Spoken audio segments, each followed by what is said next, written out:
Ուրեմն 2020 թվականի պատերազմից հետո, երբ որ այս իշխանությունը, Հայաստանի Հանրապետության իշխանությունը պարտվեց, նրանք իրավունք չունեին մնալու կառավարության գլխին,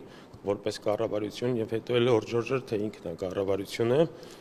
եւ անտեսել բոլորին, նույն այդպես էլ եւ այդ օրերից հետո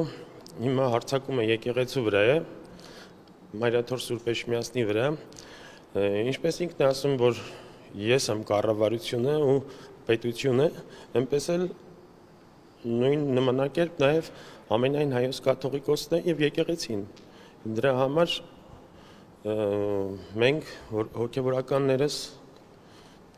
պետք է պայքարենք, աջակից լինենք, նեցուկ լինենք ամենայն հայոց կաթողիկոսին, որ այս դժվարին պահերին նաև մեր եկեղեցին պետք է ուժեղ լինի, հզոր լինի, որպեսզի կարողանա այս փոթորկոտ ծովի մեջից մեր ազգին հանել